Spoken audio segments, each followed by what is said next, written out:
Chuck Schumer. Oh boy, this guy. He's starting to get like Strom Thurmond was. I mean, I don't know how many of you are old enough to remember Strom Thurmond. I am. And the guy was like a fossil. He was in the Senate for like 9 million years or something like that. And it got to the point where he was just saying and doing all these horrible things for so long, and everyone was like, oh my God, would you please just die already? Not that I wish death on anyone, but geez, how long has this guy been in the Congress and the Senate causing trouble? So what he wants to do now is he wants to regulate artificial intelligence. Because he doesn't like intelligence and he thinks it's a bad thing. Well, the only intelligence he likes is in the intelligence community. He loves that. Yep. Yep, he wants the feds to regulate AI, so let's get into this. This is from Ronald Bailey on Reason.com. Senate Majority Leader Chuck Schumer announced that he has launched a major effort to get ahead of artificial intelligence. He's always tried to get ahead of any intelligence. That's been a real challenge for him. Such new regulations will do for AI what federal regulations have already done to crop biotechnology. This is a very interesting. That's why I want to do this particular article. This is a really interesting comparison between AI and biotech. Slow progress way down, deny consumers substantial benefits, and make sure that only big tech wins, all while not increasing safety or lowering risks.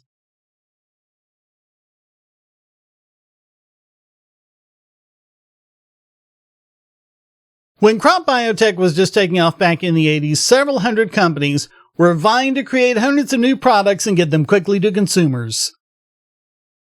A cadre of anti-biotech activists vilifying Franken Foods. Oh, I remember this. This was so dumb.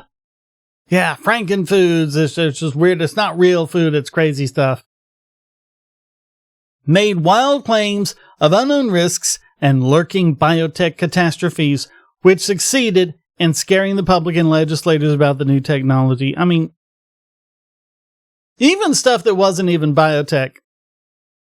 You'd hear also, you still hear stuff like American cheese isn't real cheese. It's fake cheeses where no one really knows what it is. It's spooky stuff in there. That's not true. The FDA and the USDA have strict regulations on this kind of stuff. I think it's the USDA that does cheese.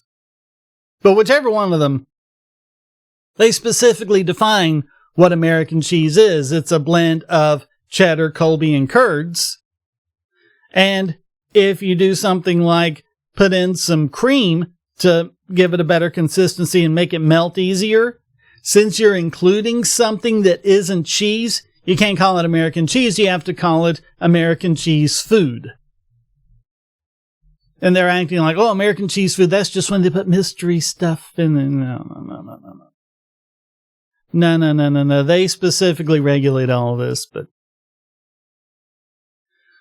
some well-meaning regulators moved hurriedly in 1986 to cobble together already existing pesticide and food safety laws to erect a clunky biotech crop regulatory system that in large measure persists today.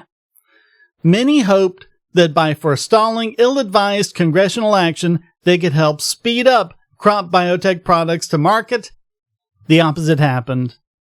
Because, of course, what's going to happen when you regulate something? You're going to slow it down. When has it turned out any other way? The first biotech crop was not commercialized until 1996. The Aqua Advantage salmon was submitted in 1995. 26 years later, it was finally made available to consumers. Regulatory delays and costs exceeded $100 million for each new biotech variety, and it drove small companies out of business, ultimately leaving the market for biotech crops dominated by a few giant seed companies. And we lost out on a lot of products. They mention non-browning apples and purple tomatoes that have a higher nutrient content. We've seen a lot of the same things with like getting sugar from genetically modified sugar beets. So you don't have to, pay the high sugar tariff, and you can actually compete with high fructose corn syrup. Well, the feds didn't like that, did they? Because they love their corn growers. We got to subsidize them. But not a single person has gotten so much as a cough, bellyache, or sniffle from consuming foods made using biotech enhanced ingredients. Because it's still food. It still works the same way.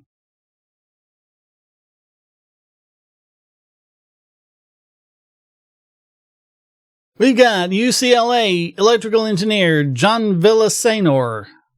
Yes, I know I've probably mispronounced that. It's what I do. I mispronounce names.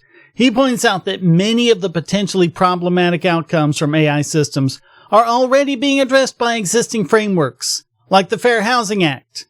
That's one of the things they were saying. If you have loan decisions that are racially discriminatory and prevent people of minority races from getting a homeowner's loan, there are already regulations in place to stop that and try and stop that from happening. Driverless car software is covered under product liability law. And I've mentioned this before as far as the traffic regulations are concerned. Everyone who's talking about, they're trying to make like trolley problems out of it. What should the AI car do? The AI car should do exactly what a human driver would do. Whatever's right for a human driver to do, the AI car, the driverless car, should do. Regulations adopted at the early stage of a technology's development will quickly be outdated and very hard to update later. New regulations always come with unintended consequences. For example, regulations supposedly aimed at sex trafficking ended up endangering sex workers. We covered that.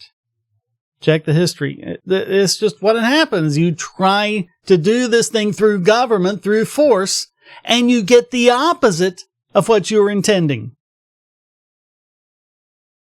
While emerging AI raises many concerns, it also promises to bring enormous benefits in areas including education, medicine, manufacturing, transportation safety, agriculture, weather forecasting, access to legal services, and more. And more to the point, it'll be one of those cases where it's available to any of us, to the little guy, instead of being concentrated in a few big companies, like what always happens when you try and regulate something.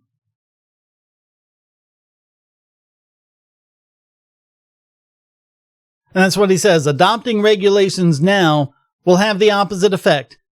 It'll be slowing down research, development, and deployment of new AI tools, thus denying Americans speedy and early access to the many benefits of this technology. It's amazing what you can do now, just for free download for everyone. I use AI tools all the time. I haven't scripted this video. I'm talking off the cuff. How am I going to make captions for this video? I'm going to have an AI do it. And then I'll go through and make whatever corrections are necessary. Maybe I'll miss a few. Sometimes I do. Sorry about that. Sometimes the AI gets it wrong. Sometimes I get it wrong. But, that's how it is. But I'd never be able to do that otherwise. I'd never be able to sit down and transcribe a video like this in any reasonable length of time. And there's also AI art. I've talked about that quite a bit. And it's just an opening up of creativity of the masses, as opposed to the elitism of the past. So that's always a good thing. Speedy and early access, and often free access. It's really nice. Just as occurred in the case of agricultural biotech, only big incumbent companies will be able to pay the high costs and endure the delays stemming from overcautious new AI regulations. Imposing federal AI regulations now will result in an anti-competitive, technologically sluggish AI big tech cartel. And that's what always happens, isn't it? And if you think about it, how are you going to regulate that? They always do this. They try and regulate something right off the bat. When it's new, when no one knows how the shape of it is going to take. No one knows how the market is going to balance itself out. We don't know that all of the fear-mongering that they've been doing about, things like racial discrimination, we don't know that AIs are going to go that way. They don't have any evidence that it will. I mean, it's as good as the training data. If it's a problem, to fix the problem, all you do is give it better training data. And of course, the AI companies are going to want to give it the best training data possible. They want it to be the most accurate, because you don't get proper intelligence by denying it. Like, theoretically, let's say you've got some ultra mega MAGA Republican who wants an AI to be yay Trump, and they want to cut out everything that's not pro-Trump and make an AI out of that. Now, what kind of AI do you think you're going to get? Do you think you're going to get an AI that's like just as good as the rest, but biased towards Trump and, No, you're going to get a terrible AI because you're cutting out a lot of the information that an intelligence would need to work properly. You can't just say, I'm going to give it this, but not that, or I'm going to try bias it this way, but not that way. It doesn't work. You don't get good results when you do that. So the incentive is absolutely going to be to try and fix those problems as much as possible. And given that, it's not like, it's not going to work any better, if government wags their finger, now you're going to do this properly. How is that going to make it happen any faster? How is that going to make it happen any better? It's not. There's no way. So he concludes, hasty federal AI regulation will not promote, but instead hinder progress, consumer choice, and market competition, so don't do it. Yep. And that's how it always works, isn't it? With people like Schumer. That's just, that's kind of how it always works. So, that's the end of the article, and I think that's really mostly the end of what I have to say. You can check out my other AI videos for why I think a lot of this hysteria is happening. But, when you compare it to other things, crop biotechs, GMOs, things like that, everything that, look at my quickie on root beer. How we cannot have proper root beer because the government said, oh, well, you can't have proper, saffrol, the root of the sassafras plant extracted from that. You can't have that because it caused cancer in mice. Because of all this fears over artificial ingredients. Well, turns out the reason why it caused cancer in mice is because of a metabolic pathway that we don't have.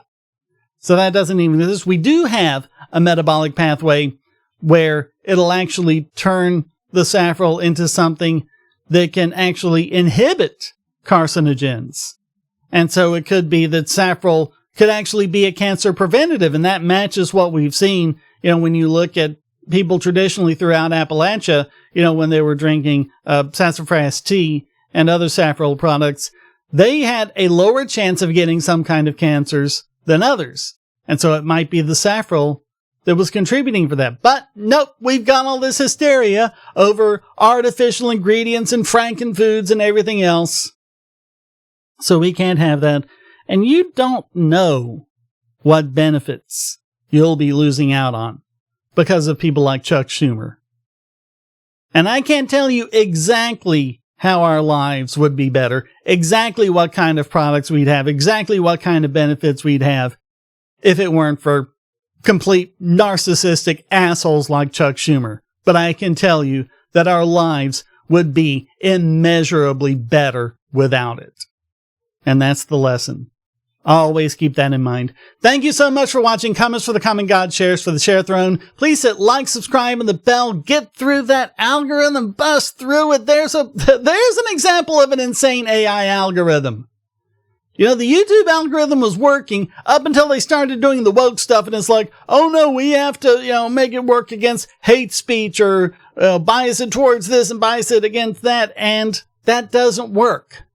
That doesn't make the AI better. That doesn't make the AI do what you want to do. It just makes the AI insane. That's what it is, because it's supposed to be, you've seen this video, that means you might like these other videos. Well, okay. Makes sense, right?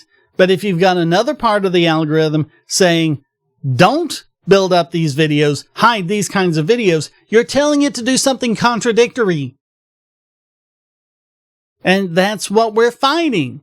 You know, that's why so many of us saw massive growth up to that point that pretty much stopped and plateaued and leveled out. And it's so hard to fight against that, because we're fighting against an insane AI algorithm. And that's exactly the kind of thing we need to stop. So, and you can also help me out by going to donate.bogosity.tv. All sorts of ways to support: PayPal, crypto, become a regular supporter at Patreon and Subscribestar. Get these videos early and ad-free. Thank you so very much for watching. Until next time, stay strong and be free.